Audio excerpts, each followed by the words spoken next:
Vimos ontem que a grande questão é se temos ou não as nossas vestiduras, a nossa alma, lavada pelo sangue de Jesus. Vimos ontem que se não passarmos pela cruz, o cristianismo nada vale e ser membro de uma igreja nada vale. Bem-aventurados os que lavam as suas vestiduras no sangue do Cordeiro.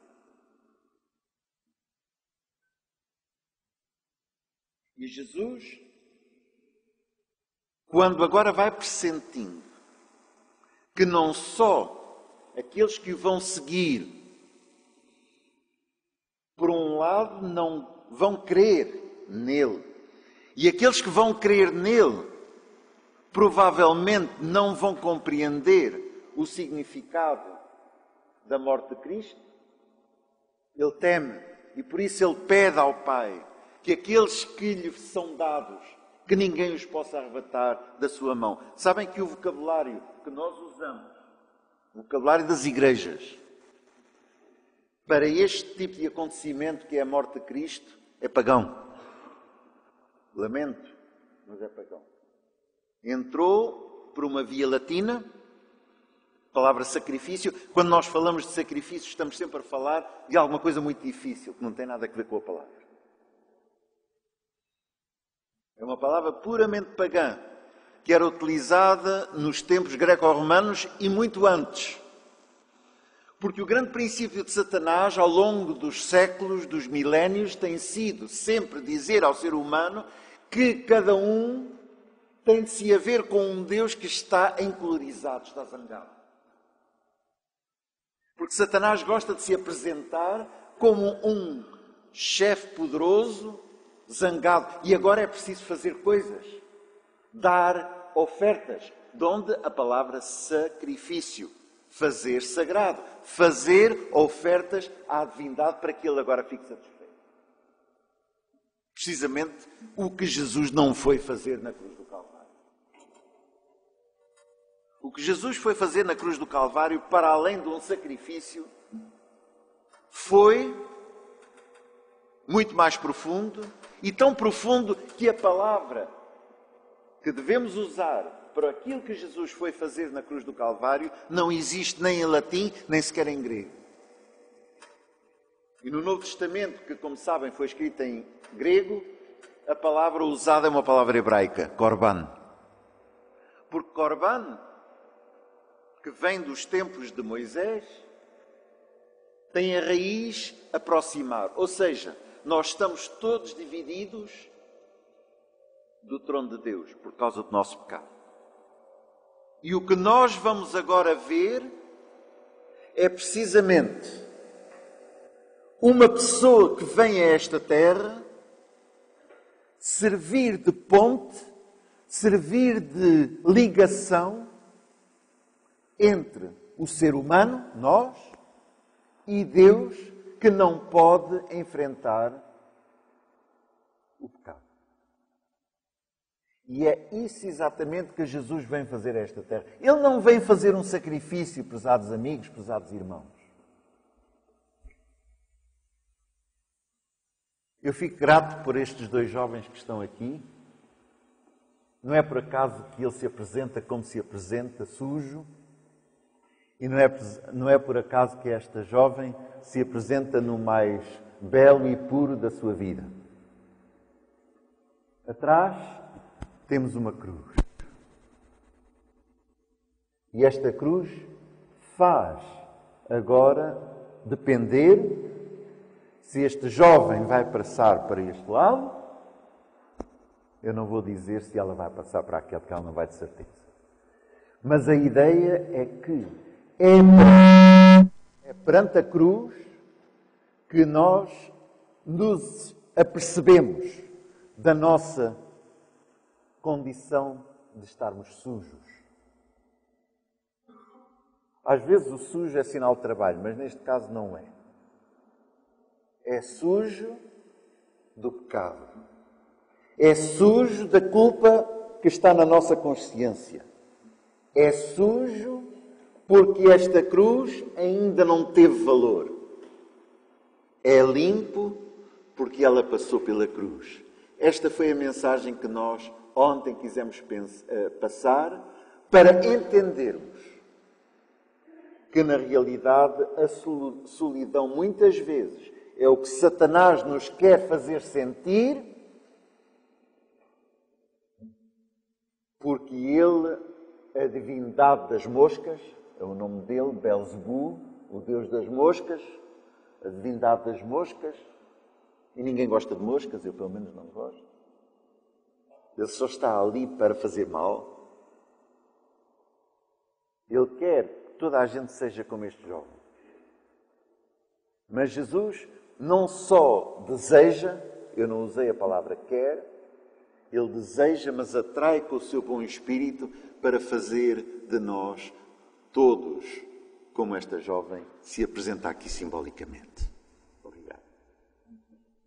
Este é o valor da cruz.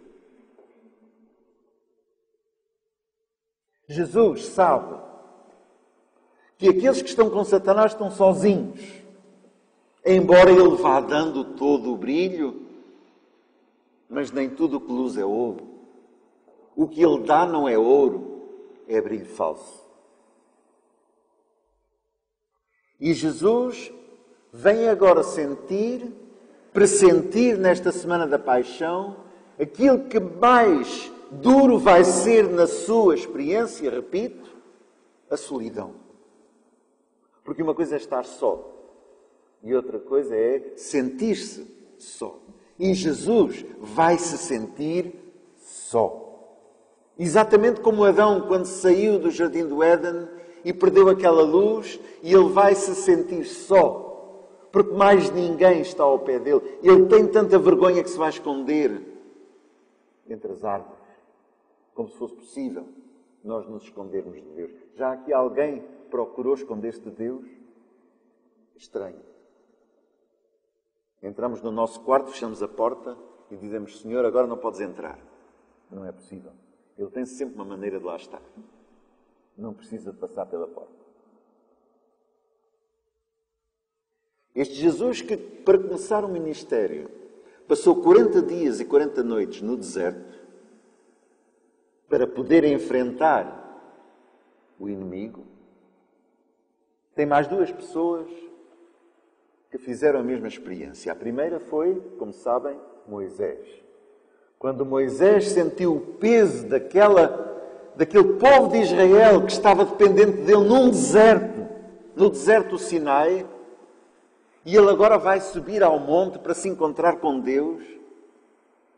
Nós de longe enfrentamos essa situação como se fosse uma situação muito interessante, mas Moisés jejuou 40 dias e 40 noites, como Jesus mais tarde ia fazer.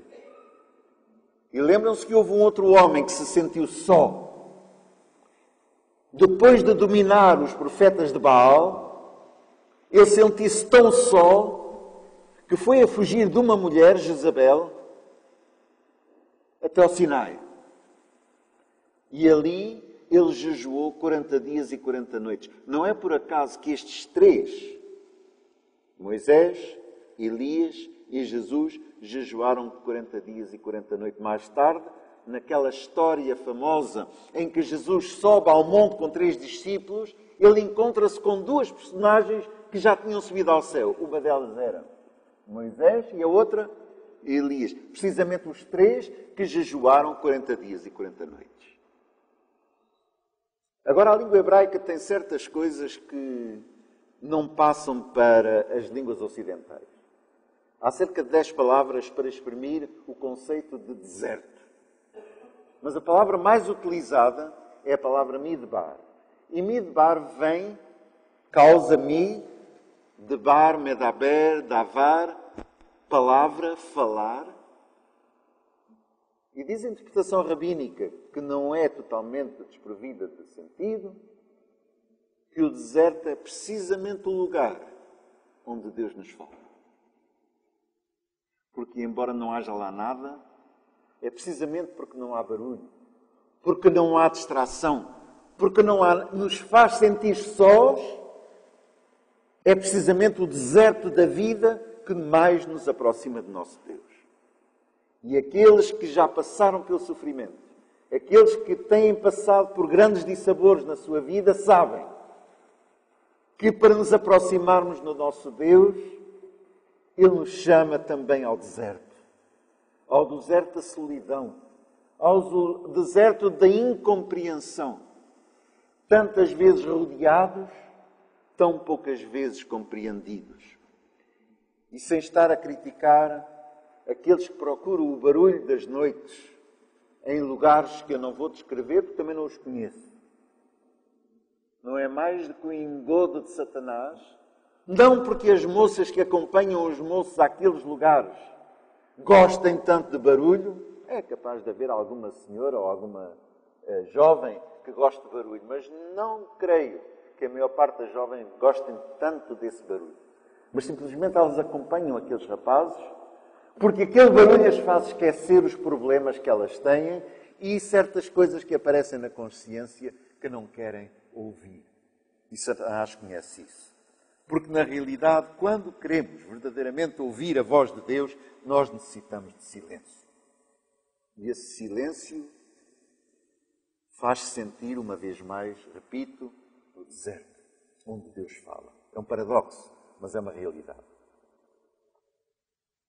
Esta noite, nós meditamos sobre a solidão que pode vir por uma convicção que o Espírito Santo de Deus, que habita em todos nós, está triste connosco e, porventura, já nos deixou. Essa é uma das maiores tentações de Satanás.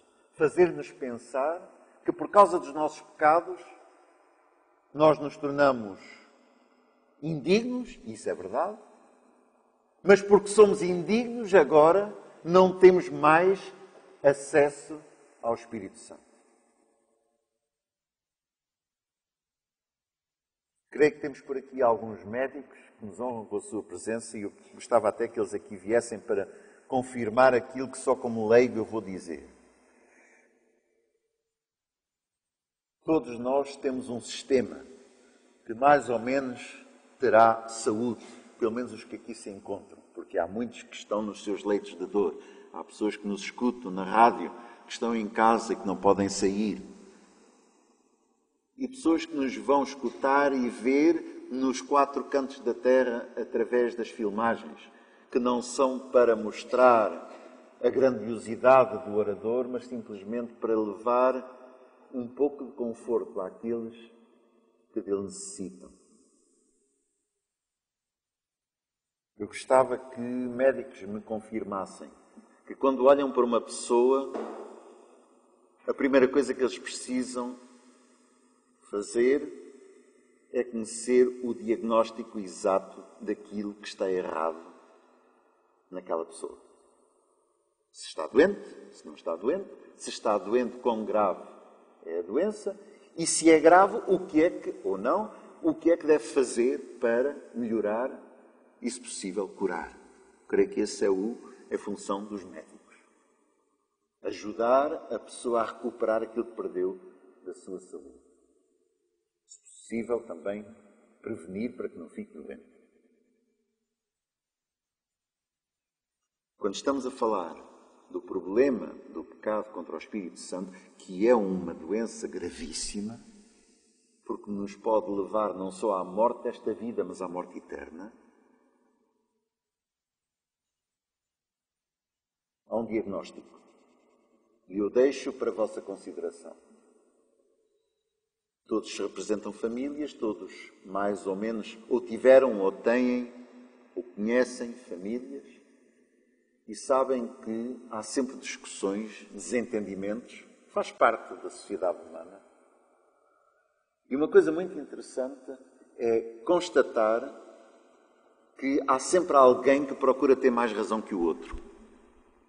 Normalmente nós, homens, sorrimos diante das senhoras que por uma cultura, que eu não ouso dizer de onde vem, mas cultura que dá sempre razão ao homem.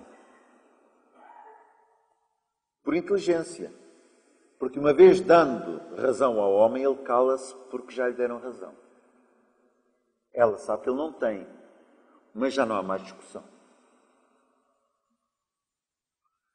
Este é um diagnóstico terrível na vida do ser humano. Já Adão e Eva, quando caíram, Eva imediatamente quis ter razão e disse, mas não sou eu que tenho a culpa, é a serpente. E Adão, uma vez interpelado por Deus, disse, mas não sou eu que tenho a culpa, quem tem a culpa é a mulher que tu me deste. A tendência humana é sempre procurar dizer que tem razão e os outros não têm. E numa família, normalmente o homem é o que fala mais forte, logo tem que ter razão. E me perdoem aqueles que têm mesmo.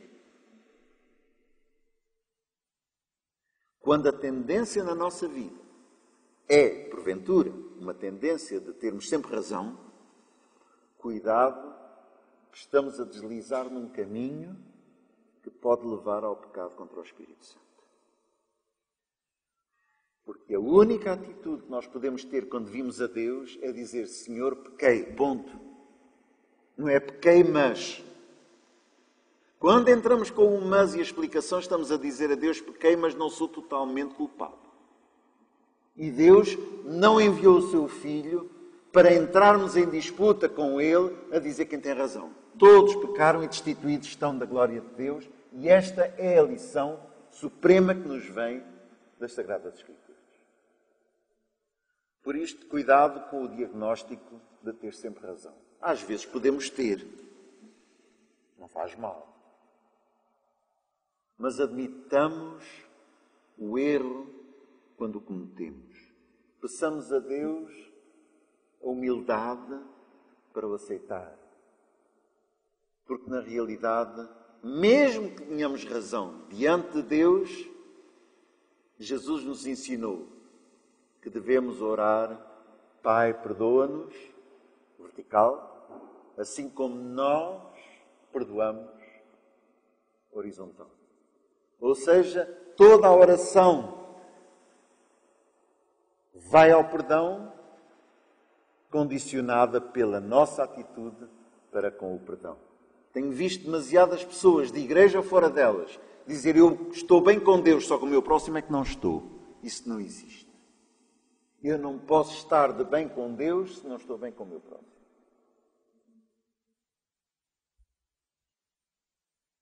E gostaria, esta noite, porque nós vamos receber bênçãos muito especiais, antes de terminar, com a graça de Deus, de vos contar 2 ou 3 experiências, porque é da vida humana, que nascem exemplos, estímulo para nós próprios. Já há muitos anos, quando era menino, aqui cresci nesta igreja e aqui comecei o ministério pastoral. E uma vez estávamos a cantar como cantámos esta noite, ao iniciar a reunião, e entrou um sujeito ali atrás, que vinha ali do bairro das Colónias, não sei se ainda se chama assim hoje, mas era o bairro das Colónias, e sentou-se lá atrás. Um senhor forte, sentou-se, olhava, eu vi que ele estava perturbado. Mais tarde pude falar com ele.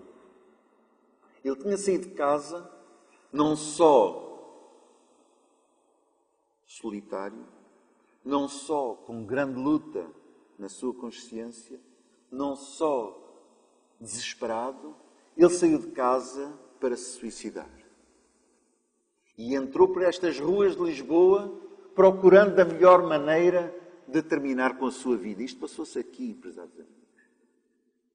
Ele ouviu cantar lá fora. E foi atraído. Foi atraído pelo cantar de pessoas como vós. Ele entrou e não se suicidou.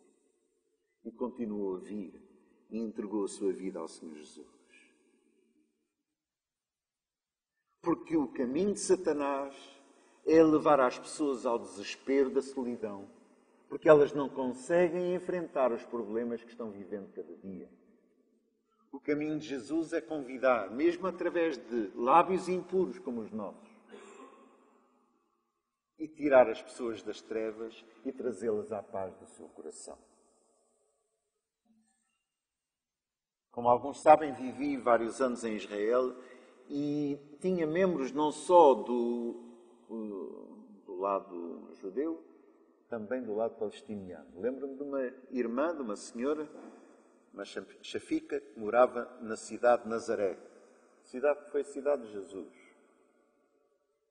Ela tinha um quarto que, se eu fizer aqui um quadrado, é o tamanho de toda a superfície em que ela vivia. Tinha uma esteira, havia uma cadeira, tinha um fogão e uns haveres, não tinha mais. Não tinha medo de ser roubado. Ela tinha perdido acesso à família porque simplesmente, como palestiniana, aceitou a Jesus como seu Salvador. Não se casou, porque ninguém quis casar com ela, e ali estava. Quando eu entrava naquele quarto, o sorriso dela era tão contagioso que, se eu vinha triste ou cansado, imediatamente mudava de atitude. Era uma Shafika. Ainda estou a vê-la. E eu perguntava-lhe: irmã Shafika, não se sente só aqui? Não tinha nenhum amigo? Não tinha ninguém? E ela sorria para mim com o sorriso mais puro e mais santo que eu posso imaginar e me dizia: pastor, Jesus está aqui comigo. Ela não era uma visionária. Ela não era uma pessoa perturbada na sua mente. Ela era uma pessoa que tinha compreendido que quando estamos com Jesus nunca podemos estar sós. Ainda menos sozinhos.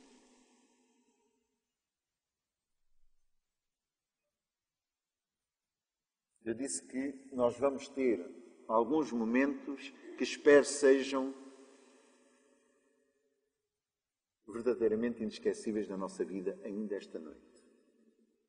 E para isso, queria-vos contar uma pequena experiência pessoal. Uma vez me encontrava num leito de hospital, sem entrar em pormenores. Era grave.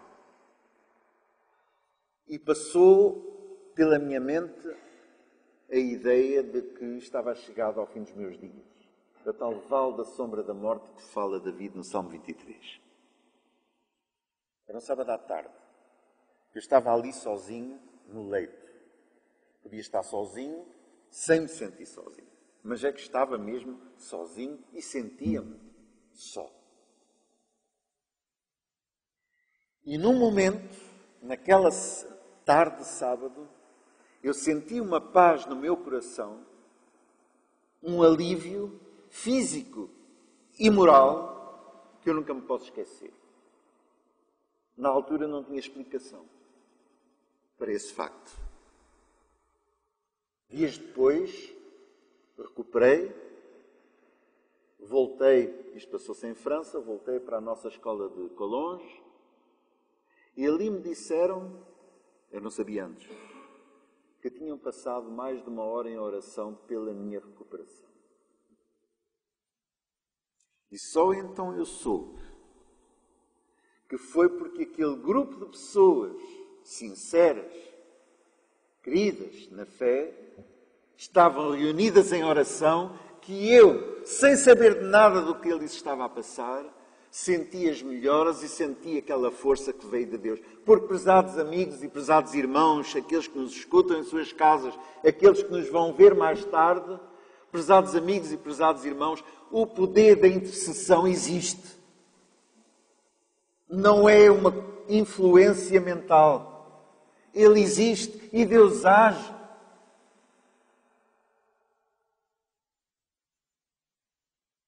Mais uma última história das mais extraordinárias que eu ouvi e vi em toda a minha existência. Passou-se na cidade de Orlando, nos Estados Unidos. Estávamos numa grande assembleia, a primeira assembleia de luso-brasileiros, mais de 1000 pessoas que estavam ali. Tive a oportunidade de ali participar. E ouvi da parte do pregador, daquela hora, uma história que, sinceramente, quando eu ouvi, não me acreditei. Às vezes pode acontecer. E conto-vos a história e vão ver porque é que eu não me acreditei. Talvez para vós seja difícil acreditar. A história de uma senhora, ali na área de Rio de Janeiro, casada com uma filha que estava na universidade a uns quilómetros de distância, senhora que estava bem socialmente, o marido era um homem de banco, vivia bem, e um dia, quando voltou para casa, aquele marido desapareceu. Desapareceu e seguiu-se um telefonema. Telefonema dele, cheio de medo, dizendo: fui raptado. O que é que se pode fazer agora? Muito fácil. A quantia de dinheiro pedida para a sua libertação era absolutamente impossível para uma família normal. E a senhora ficou angustiada. Eles disseram: se essa quantia não nos é dada nestas e nestas circunstâncias, e eu não entro em pormenores, o seu marido vai morrer. E ela deu as voltas todas. Ela fez os empréstimos todos e conseguiu, num esforço verdadeiramente titânico, pôr aquela quantia junta, sabendo que ia ficar em dívida o resto da sua vida, pôs aquela quantia junta para pagar pelo resgate do seu marido. E as condições foram cumpridas, o dinheiro foi dado àqueles que o tinham raptado, as horas passaram e o marido não apareceu. O dinheiro foi dado, o marido não apareceu. Passaram-se dias, passaram-se meses, passou-se um ano.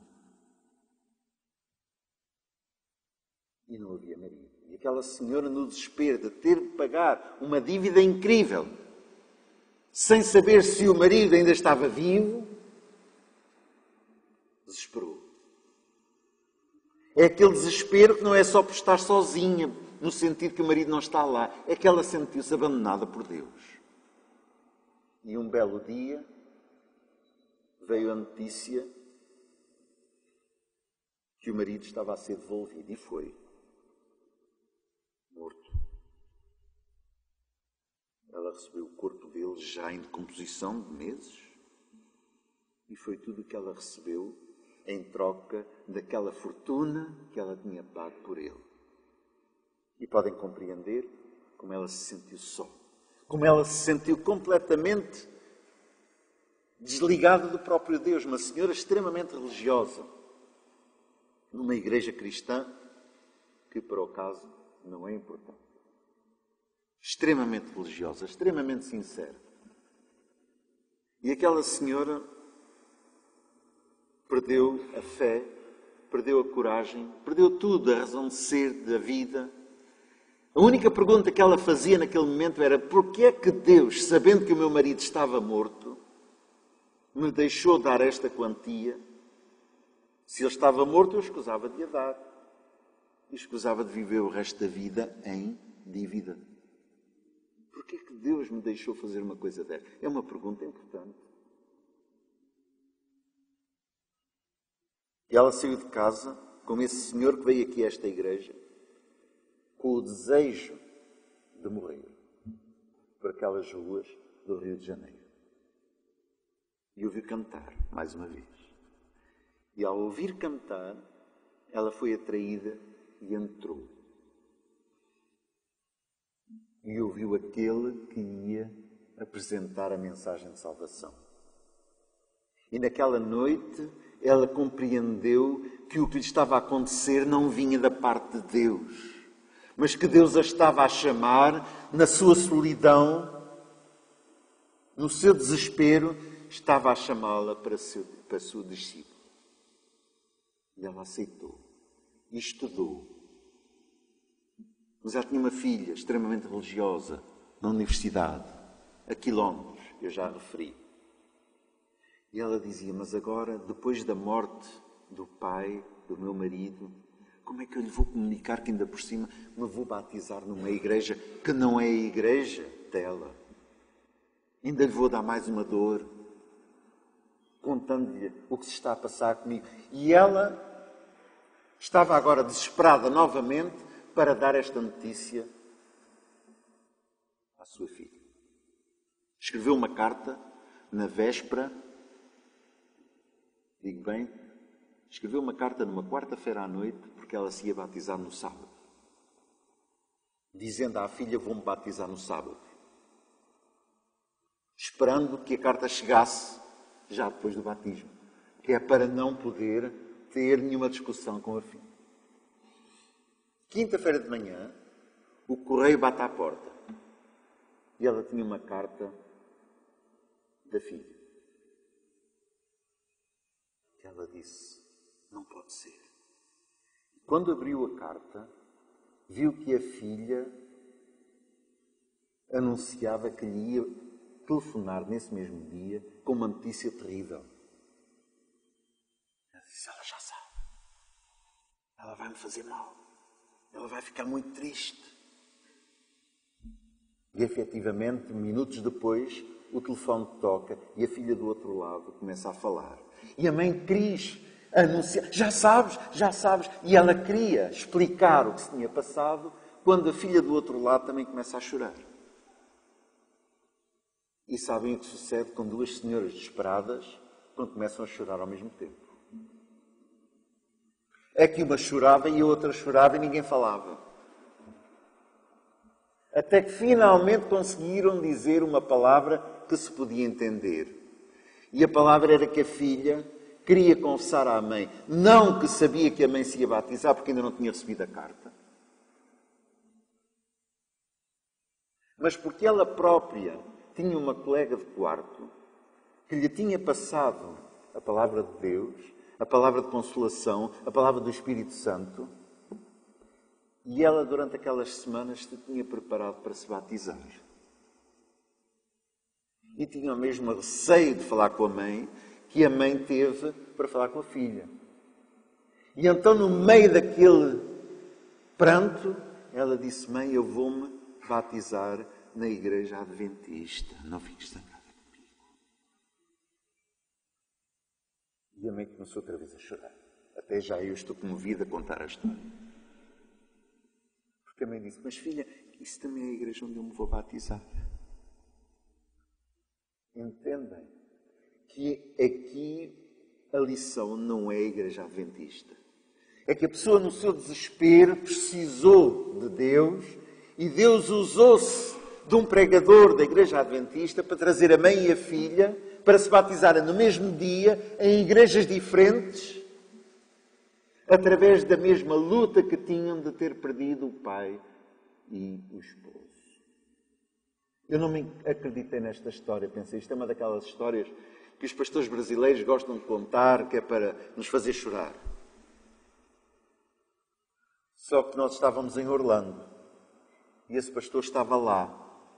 E quando ele terminou a história e estávamos todos com lágrimas nos nossos olhos, ele disse: não fiquem a pensar que eu estou a inventar a história. E naquele momento entrou, naquele palco imenso, uma senhora e a sua filha, precisamente as protagonistas desta história. E ouvias, porque elas entraram e disseram: esta história é verdade, somos nós próprios.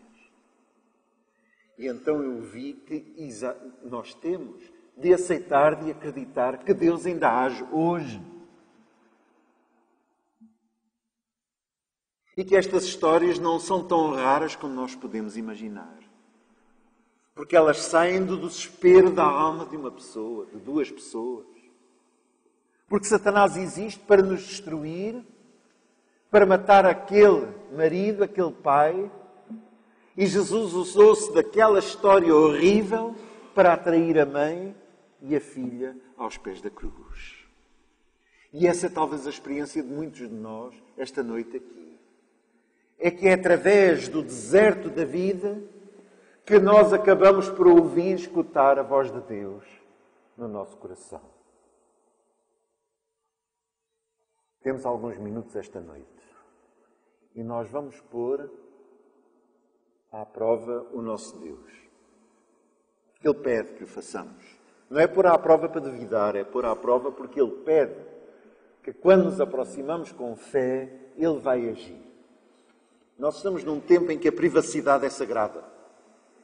E eu não posso pedir a uns que se levantem por este problema ou a outros que se levantem por outro problema. Nós vamos respeitar ao máximo a vossa privacidade, a vossa vida interior, que entrou e sai incógnita apenas com alguém que a conhece totalmente, que é o nosso Deus. E agora vamos usar desse privilégio, quase mágico. Não é quase, é mágico. É que Deus conhece o coração de cada uma das pessoas que aqui se encontram hoje. Ele conhece o meu coração. Eu não posso, de maneira nenhuma, esconder nada que se passa cá dentro. E vós não podeis também. Nem as crianças, nem os jovens podem. Veja ali uma menina, duas. Deus conhece que dentro daqueles coraçõezinhos já há lutas. Ele conhece a todos. Mas se conhece a todos, nós não precisamos de lhe estar a dizer o que é que nós necessitamos. E então eu vou pedir. um jovem que venha até aqui à frente, porque tem microfone, para fazer uma oração. Não tenha medo. É a Deus, não é ao Presidente da República. Posso ver a mão de alguém? Eu sei que vai levar um segundo até decidir, porque há cola no banco. Mas posso pedir a alguém, jovem, até aos 40 anos, está bem? 50. Vamos pedir a alguém que venha até aqui, de um sexo ou de outro, não interessa, para fazer esta oração. Eu já vou-lhe dizer que oração vai fazer. Ou pelo menos um motivo, depois faz como quiser. Posso ver a mão? Não vamos ficar aqui durante 10 minutos. Obrigado. Venha até aqui. Aqui temos. Nós temos pessoas que nos estão a escutar, que vão escutar o que estamos aqui a viver pela rádio. E eu gostaria que elas todas soubessem que esta noite o grupo que está aqui orou por elas. Será que posso pedir a um pai ou mãe de família que está disposto a vir até aqui e oferecer uma oração neste sentido? Posso ver uma mão? Obrigado, faz favor de vir aqui.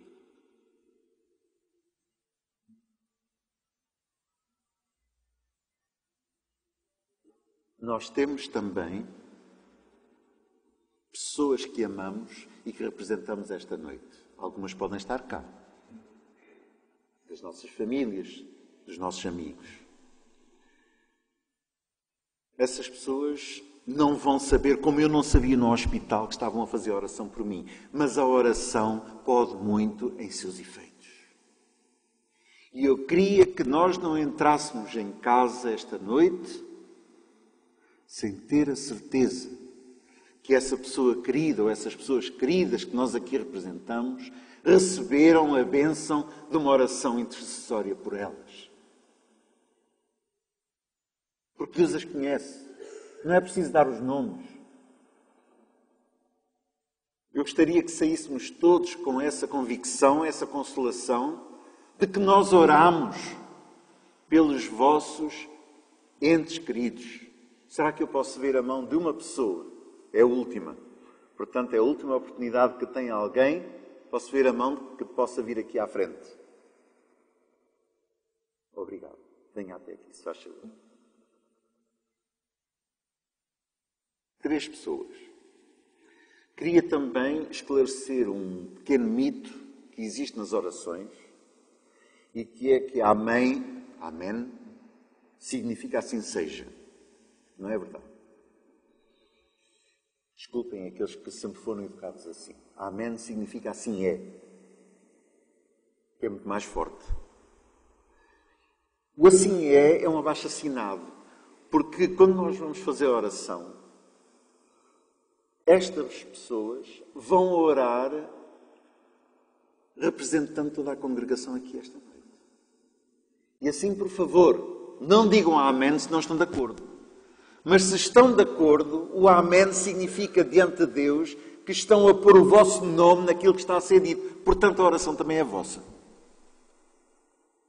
Isto significa que na primeira oração, sempre que sintam que é exatamente isso que desejam dizer ao nosso Deus, basta dizer amém, que significa assim é, que estão a fazer uma oração coletiva de intercessão juntamente com o nosso amigo que nos vai dirigir nessa mesma oração.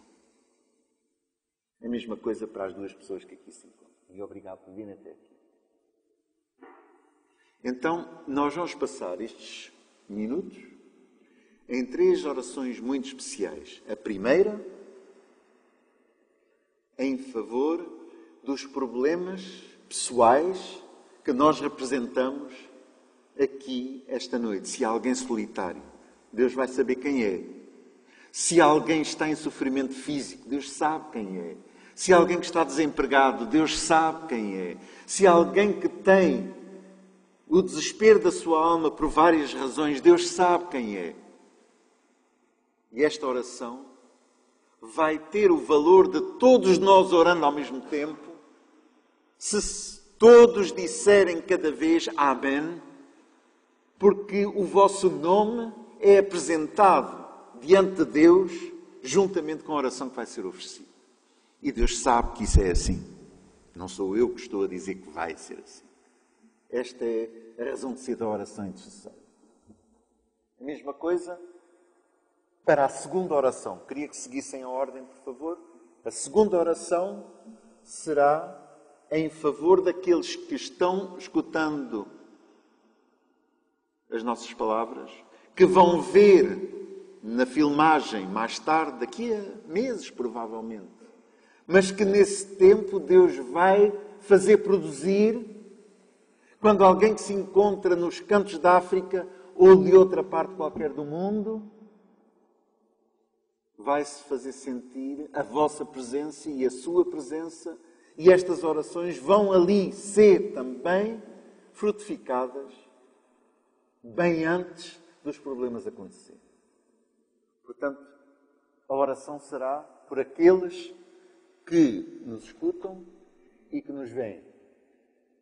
Terceira oração, e vamos dizer amém se estão de acordo. Se não estão de acordo, não digam nada. Mas, por favor, se estão, não fiquem com a maioria silenciosa. Vamos dizer mesmo que estamos de acordo. E a terceira oração será por aqueles que aqui representamos esta noite, que nós amamos, que nós estimamos, que necessitam da presença de Deus, da solução de Deus. Oh, prezados amigos e prezados irmãos, nós usamos tão pouca fé para nos dirigirmos ao nosso Deus. Vamos começar a aprender a falar com Deus com fé. E a fé não é esperança. A fé é certeza. E se tivermos fé do tamanho de um grão de mostarda, disse Jesus, essa oração será atendida de acordo com a vontade de Deus. Vamos orar por aqueles que aqui representamos. Esta é a sua responsabilidade. E quando nós sentimos que é isso mesmo, não hesitemos em dizer ao nosso Deus Amém. Porque esse Amém é o vosso nome, é o meu nome, que está a ser ali apresentado. E já viram a força incrível que nós todos aqui temos se orarmos em nome de Jesus Cristo. Se houver alguém que não pode, por razões várias, ajoelhar-se, poderá permanecer de pé. Mas eu peço, na medida do possível, que nós nos prostremos nos nossos joelhos diante de Deus e que usemos o microfone, um depois do outro, depois não se importam de se aproximar. Vamos ajoelhar-nos e vamos ter estes momentos maravilhosos com o nosso Deus.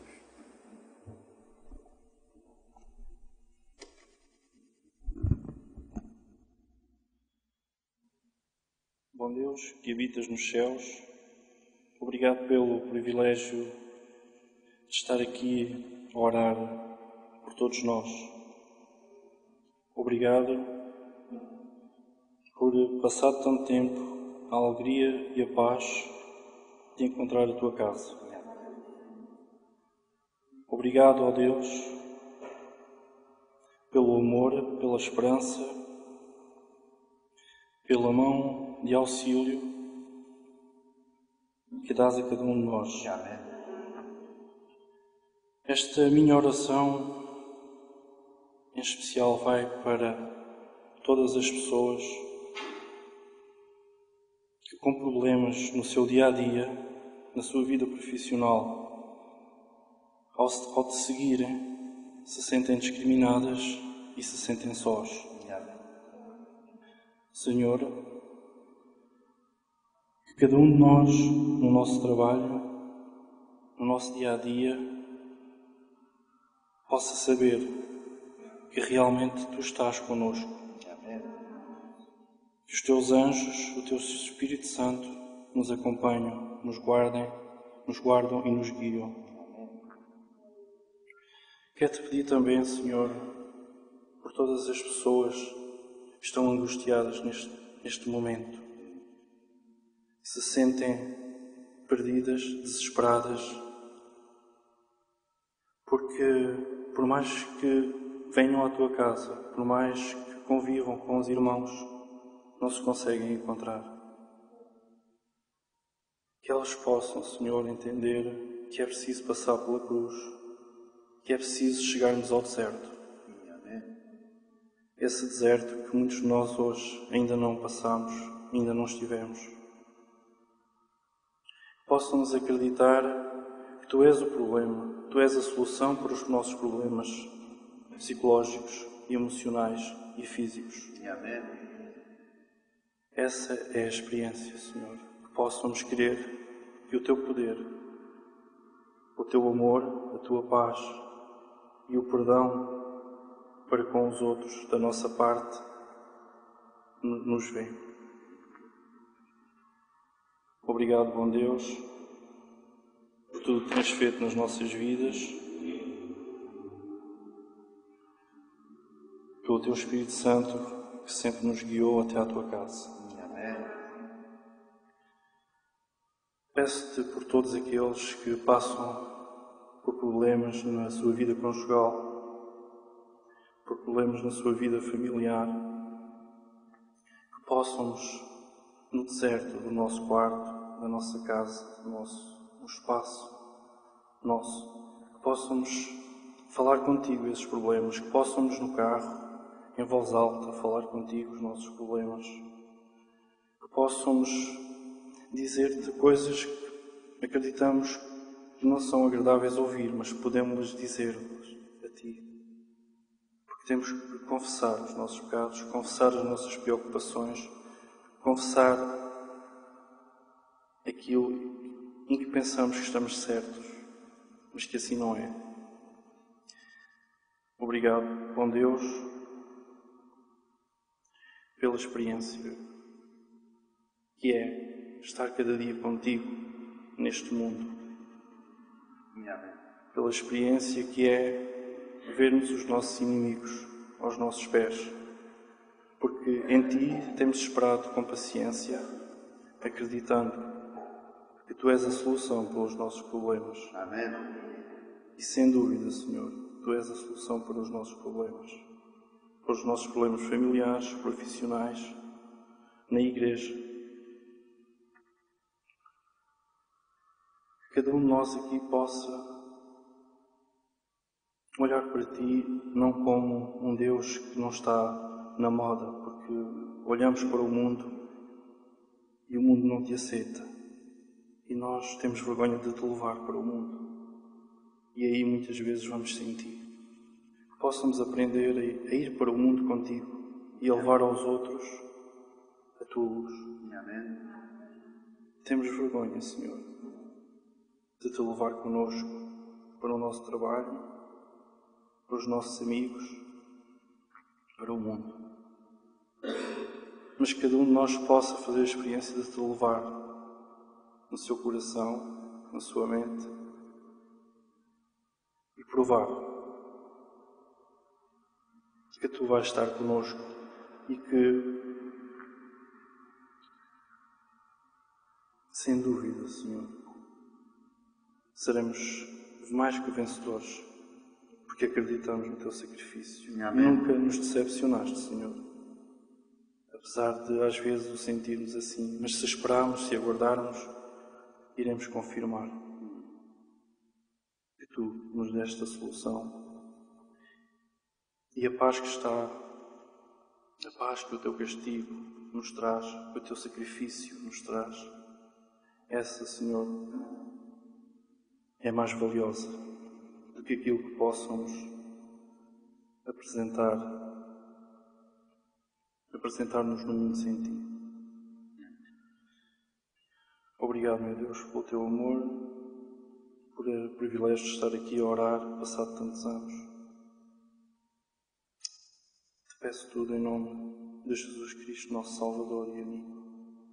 Amém. Amém.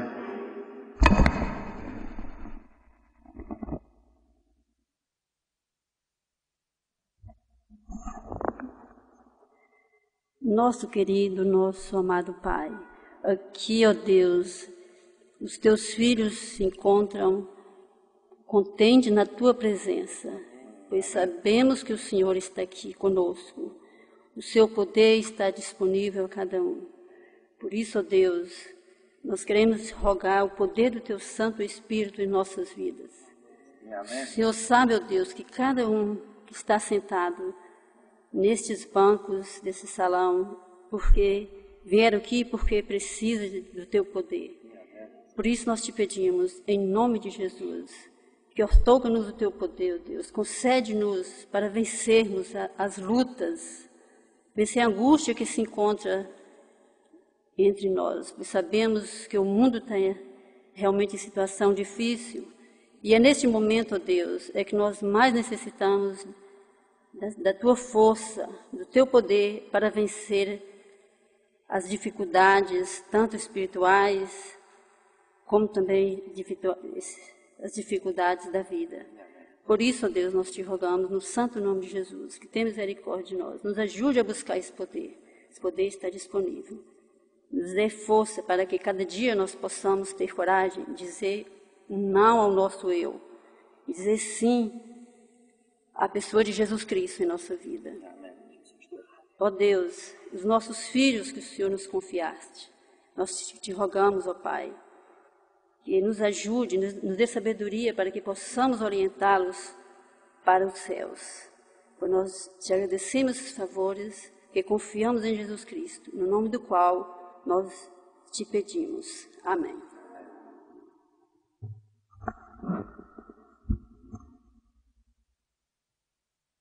Bondoso Deus, eterno Pai, continuando na Tua santa presença, queremos lhe dizer, Senhor, quão felizes somos por passar esses momentos contigo, Senhor. Amém. E gratos também, Senhor, porque o Teu Santo Espírito habita em nosso meio, Senhor. Grande Deus, eterno Pai, o Deus que nos oferece a salvação, o Deus que almeja nos ver um dia salvos. Nesse momento, Senhor, te pedimos, como igreja, que Tu olhes para todos os ouvintes da rádio, Senhor. Abençoe todas essas pessoas, Senhor, que estão agora ouvindo, Senhor. Que o Senhor conceda uma bênção para cada uma delas, Senhor. E, grande Deus, também elevamos a nossa oração ao Teu trono de graça com relação aos nossos familiares, Senhor. Aos nossos entes queridos, Senhor. Pessoas que tanto amamos, Senhor. Pessoas que tanto aprendemos durante a nossa vida. Pessoas que nos trataram tão bem em muitos momentos e também em muitos momentos nos ensinaram, Senhor, com a educação. Que Tu, Senhor, se existe algum desses familiares, pai, mãe, tio, irmão, avós, primos, que esteja longe dos Teus caminhos, Senhor, que neste momento o Teu anjo possa lá encontrar essa pessoa. Amém. Que nesse momento, Senhor, o Teu Espírito, Pai, possa bater ao coração dessa alma, Senhor. Que nesse momento, Senhor, essa pessoa saiba que Tu ali estás com ela. Amém. Grande Deus, nos dê a alegria de ver essas pessoas no céu conosco, Senhor. Nos dê a felicidade, Senhor, de ver o batismo dessas pessoas, Senhor. E, Senhor, se aqui há pessoas que já perderam algum ente querido, Senhor, que Tu possas sempre confortar o coração dessa pessoa, Senhor. Amém. E dar a esperança de um dia ver essa pessoa no reino celestial, Senhor. Continua conosco, continua abençoando o pastor, em nome de Jesus. Amém. Amém. Nosso Deus e nosso Pai que estás nos céus, eis-nos aqui prostrados diante de Ti, gratos pelo sangue de Jesus que nos purifica de todo o pecado. Gratos porque Tu nos trouxeste à Tua casa de oração. E gratos porque Tu nos usas com o privilégio de podermos interceder uns pelos outros e por aqueles que aqui não se encontram. Ó nosso Deus, que Tu possas ouvir de lábios impuros, mas purificados pela brasa viva do Espírito Santo, possas ouvir as preces dos Teus filhos aqui reunidos diante de Ti. Ó nosso Deus, nós queremos que as Tuas promessas são promessas verdadeiras, não são utopias, são realidades que tu queres ver cumpridas na tua igreja.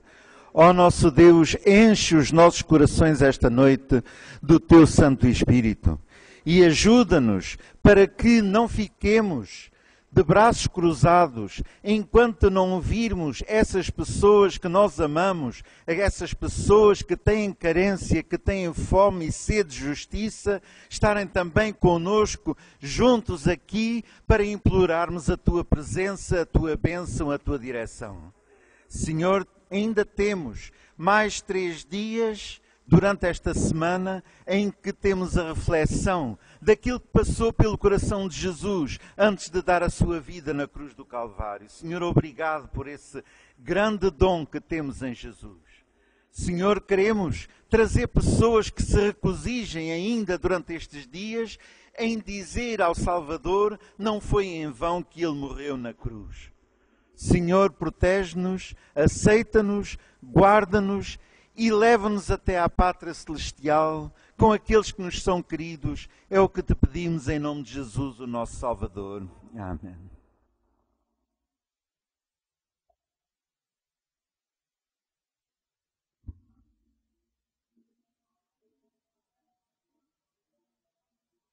Deus escuta as nossas orações, não vamos ter medo, porque Ele é fiel e justo para nos escutar através de Jesus Cristo. Até amanhã, se Deus quiser. Se houver alguém com uma necessidade especial, poderá sempre vir aqui a este cantinho. De outra maneira, amanhã eu sei que vamos ver ainda muitas mais pessoas vir a esta casa de oração. Que Deus os guarde.